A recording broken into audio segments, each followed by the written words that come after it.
Bienvenidos, esto es Razón de Estado y tengo el privilegio de presentarles a don Juan Luis Cebrián Bueno. Él es periodista, escritor y empresario español, fue director fundador del diario El País de España, hoy es su presidente de honor. Fue también presidente del grupo Prisa, es miembro de la Real Academia Española, ha sido considerado por Tanques de Pensamiento y diversos medios internacionales como uno de los 10 españoles más influyentes de Iberoamérica y ha recibido galardones, premios y medallas en América y Europa. Don Juan Luis Cebrián, un privilegio tenerlo en Razón de Estado. Gracias por darnos unos minutos. Gracias a usted, el privilegio es mío. Uno de los dramas de la crisis que vive la humanidad es la fatal arrogancia, casi criminal, de no pocos gobernantes en Iberoamérica que están más preocupados por su imagen y la defensa política de su gestión que en proteger a los ciudadanos de la pandemia y honrar a las víctimas. El mundo no estaba preparado para enfrentar una pandemia y menos los países subdesarrollados, pues no tienen suficientes hospitales ni recursos para ayudar a la gente y si la encierran, la matan de hambre. Lo que queda es enseñar e insistir sobre las medidas de protección y que se use la libertad con responsabilidad. En las primeras semanas de la crisis y entre el sufrimiento y los fallecidos por el virus, el titular de un anuncio de un Ministerio de Sanidad fue "Salimos más fuertes", sobre el que usted comentó: no se pueden pronunciar más mentiras en menos palabras. Pregunto, ¿cree usted, don Juan Luis, que el acto responsable de los gobiernos es comunicar la verdad con liderazgo y humildad sobre que una pandemia es una tragedia de la que todos saldremos con golpes, dolores y heridas y que muchos morirán? ¿Decir otra cosa es mentir? Bueno, yo creo que los gobiernos en general, todos los gobiernos del mundo, los países subdesarrollados, pero los de los países desarrollados también. Estamos viendo lo que pasa nada menos que en los Estados Unidos o en el Reino Unido. Se han visto muy sorprendidos por un fenómeno que no esperaban, aunque muchos habían predecido que se podía producir, y en general la respuesta política ha sido muy pobre. Ha sido mejor en los países de Asia que en Europa o América. Entonces, este mensaje de salimos más fuertes lo hizo el Ministerio de Sanidad español y yo lo que dije es que, primero, que no habíamos salido todavía y no hemos salido y esto va a durar meses y quizás años, puesto que incluso si aparece la vacuna pronto, tardará en producirse y distribuirse masivamente. Y segundo, que no salimos más fuertes, no en España, no en casi ninguna parte del mundo.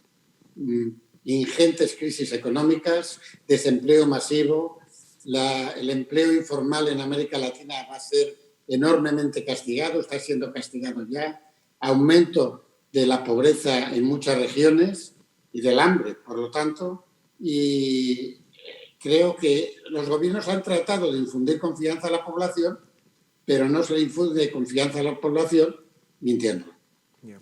Don Juan Luis, hay ciertas actitudes o comportamientos que provocan que la crisis tenga un impacto negativo aún mayor del que está dejando el mismo virus.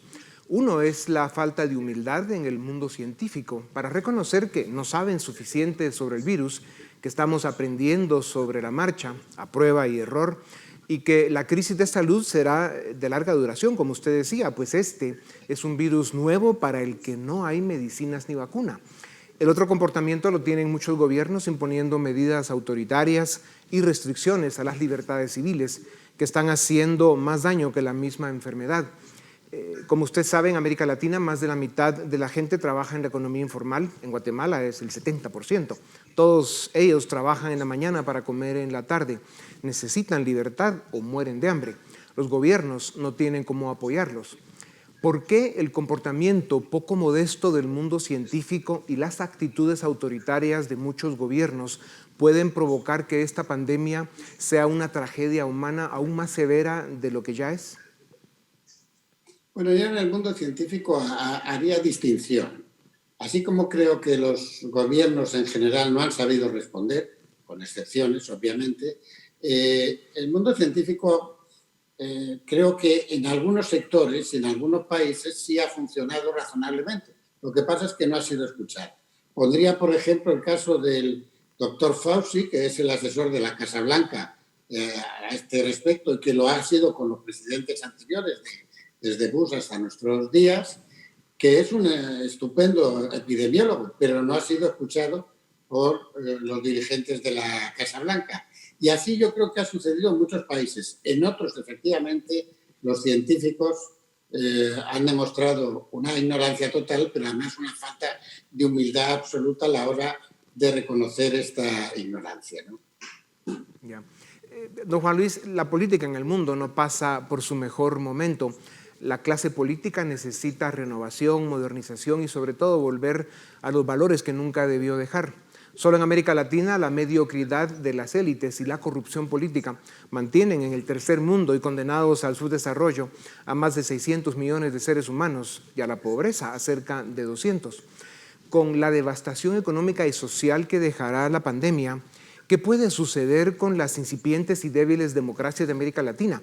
¿Cuántas décadas puede atrasar el desarrollo si es que este alguna vez estuvo en la agenda de la élite política? ¿Cómo puede el populismo radical de izquierda o derecha aprovechar esta trágica coyuntura? Yo creo que la pandemia ha acelerado tendencias que ya veníamos padeciendo desde hace tiempo y que amenazan a la democracia.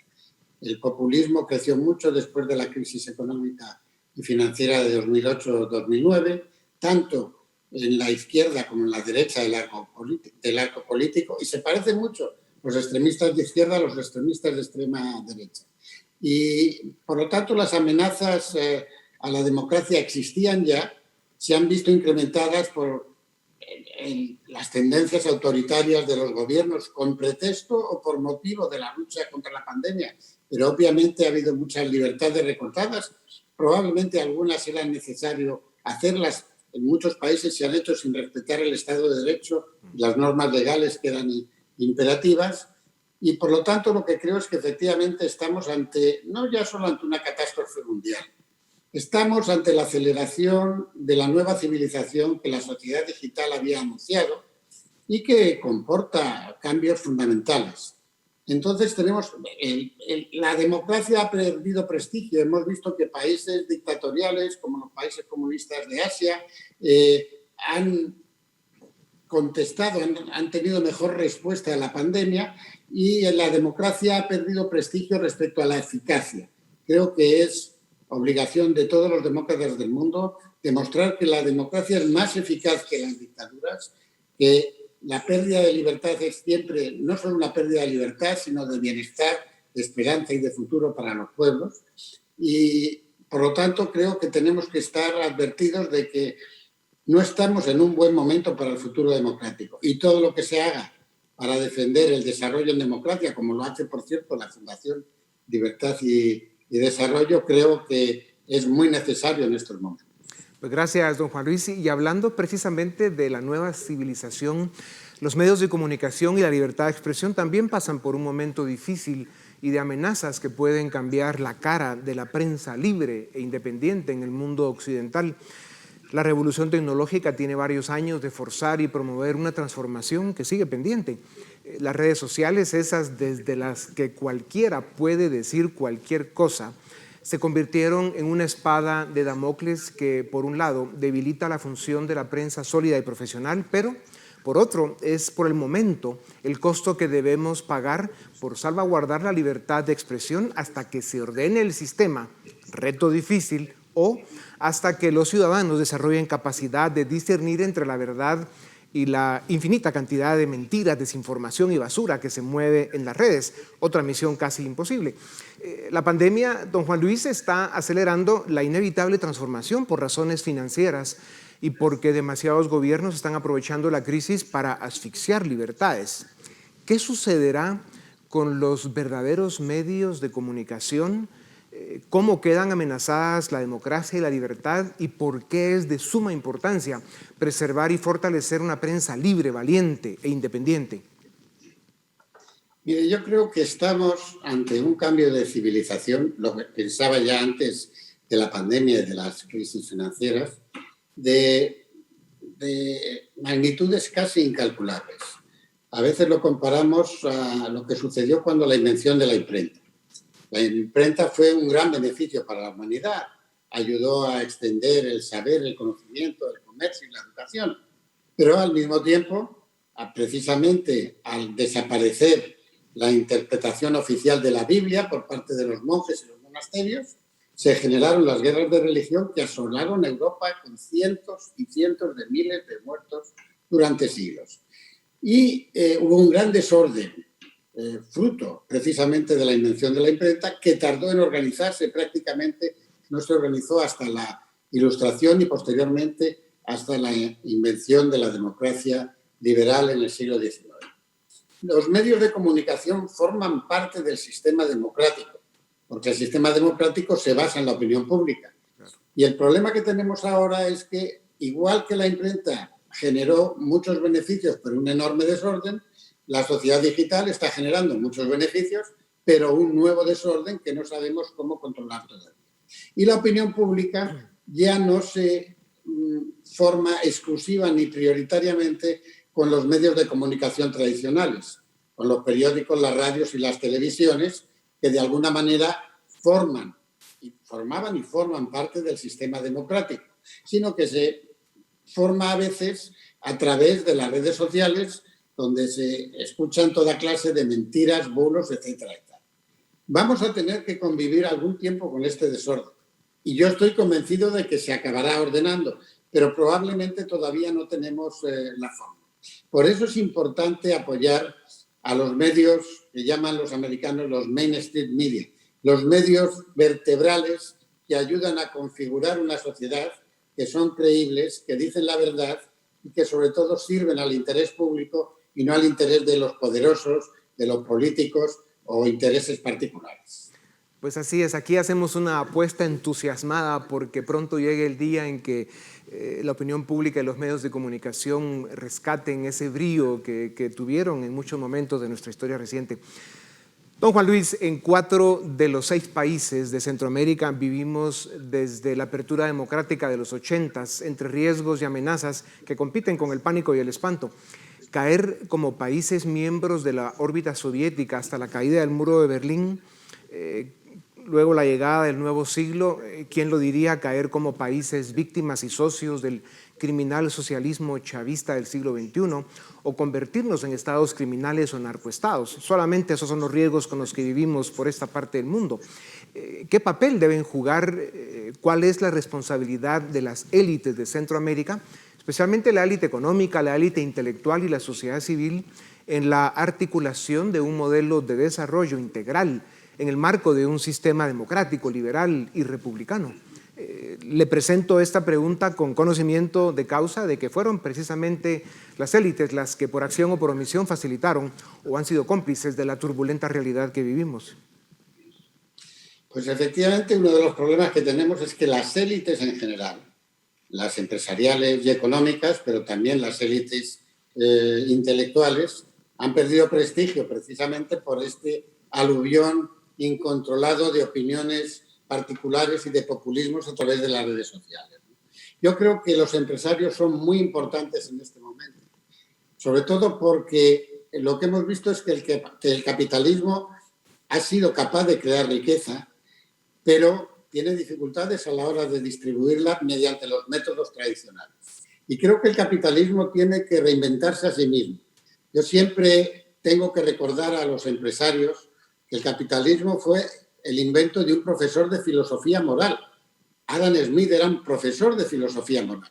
Había una moral del capitalismo desde su fundación. Y esto a veces no se entiende bien. Con la globalización y la extensión del capitalismo financiero en el mundo, estamos viendo que los sistemas políticos a veces no son capaces de regular los mercados. Y los mercados tienen que estar regulados para ser eficientes y para cumplir con su función. Se han dado mucho en esto. Hay sectores capitalistas muy responsables, otros no lo son tantos, y yo creo que ese camino forma parte de la modernización necesaria del sistema que también en América Latina se tiene que poner. Sí. Este será un tema que sin duda será el materia de discusión en muchas mesas del debate público, sobre todo en el mundo occidental, incluso en los países del mundo que todavía pues, tienen eso, gobiernos autócratas o dictaduras de estas fascistas que se creen de derecha. Pero bueno, tema fascinante sin duda alguna. Don Juan Luis, uno de los proyectos, uno de los sueños que promovemos desde nuestra fundación es la integración económica de Centroamérica. Estamos convencidos de que la Unión Económica Regional es el único camino que nos permitirá llegar al desarrollo. Somos pequeños países sin economías de escala, sin certeza jurídica y poco atractivos para la inversión. Estamos condenados a vivir congelados en el tiempo del subdesarrollo y la mediocridad. ¿Cómo se ve este proyecto, este desafío, desde la mente de un gran intelectual iberoamericano que, a pesar de su juventud, lo ha visto casi todo, desde la transición a la democracia en España, la Guerra Fría, de la cual Centroamérica fue uno de los trofeos, hasta las fallidas aperturas democráticas de nuestros países? Bueno, yo creo que la integración regional, no solo en América Latina, sino prácticamente en todo el mundo, es absolutamente necesaria para competir y para desarrollarse en el mundo del futuro. Y obviamente una integración regional de Centroamérica y el Caribe parece que debería beneficiar enormemente tanto las libertades políticas como el desarrollo económico de esas áreas.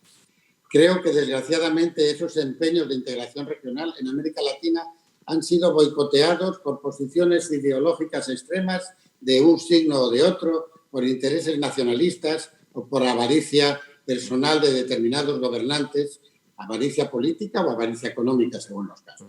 Pero creo que es un empeño que merece la pena y que Guatemala, por decir Guatemala, pero Honduras o El Salvador, integrados en una región centroamericana, podrían ofrecer mayores esperanzas de desarrollo y de futuro a sus poblaciones. Sin duda alguna. La corrupción ha sido otro factor determinante en el bloquear o sabotear el esfuerzo integracionista, porque, claro, hay gobiernos que están formados por estos grupos políticos que se van turnando un poco el paso por el poder, pero son parte de una misma mafia que al final lo que hacen es tener el poder como un botín. Es terrible. Ojalá que algún día podamos celebrar esa integración económica como en su día lo hizo Europa y que, a pesar de los problemas, sigue siendo una gran oportunidad para la Unión Europea. Don Juan Luis, España es uno de los países del mundo a los que en sus primeros golpes la pandemia sacudió de forma severa. El gobierno impuso un cierre muy riguroso y puso restricciones implacables a las libertades de los españoles. Después de cuarentenas y encierros llegó la inevitable hora de la apertura y el contagio tomó de nuevo velocidad. ¿Está viviendo España la realidad a la que se enfrenta el mundo entero en una pandemia que implica tener que aprender a vivir con el virus? Pues es imposible apagar o desconectar un país y lo que toca es cuidarse y ejercer la libertad con responsabilidad. Bueno, en España ha habido el debate sobre primero la salud y luego la economía, o primero la economía y luego la salud. Realmente es un debate falso. No hay salud si no hay progreso económico, porque no hay manera de financiar la sanidad pública, y no hay progreso económico si no hay una sanidad pública eficiente y una salud. En España el gobierno reaccionó tarde y mal y estamos padeciendo ahora una segunda oleada de transmisión comunitaria y efectivamente se entrecruzan los intereses cortoplacistas de los gobiernos, algunos de los cuales se están enfrentando elecciones. Ha habido elecciones en Galicia, en el País Vasco, las va a haber en Cataluña, y los intereses electorales y personales de los líderes políticos, a veces para deformar los planes y el consenso necesario entre las fuerzas políticas y las fuerzas sociales para luchar contra un enemigo común como es la pandemia. Yo diría que en España no lo estamos haciendo bien. Hay una enorme fragmentación política, una enorme confrontación por parte de los líderes políticos, y hay que decir que en España, como en otros países, padecemos un deterioro de la clase política, una mediocridad política muy grande. Don Juan Luis, para terminar y muy brevemente, en uno de sus extraordinarios libros, El fundamentalismo democrático, nos da un grito de alerta sobre las tendencias totalizadoras, absolutistas y demagógicas de gran parte de los poderes que operan hoy en el mundo, hablando de los políticos y otros poderes, y denuncia cómo la democracia está siendo adulterada y malversada para proteger intereses y manías de clases dominantes. ¿Por qué es tan importante, y más en el mundo de hoy, fortalecer la línea de defensa de la democracia, la división de poderes y la libertad? Bueno, es importante porque la libertad es un bien muy preciado. Las nuevas generaciones en muchos países, concretamente en el mío, no aprecian tanto la libertad porque la han tenido desde que nacieron.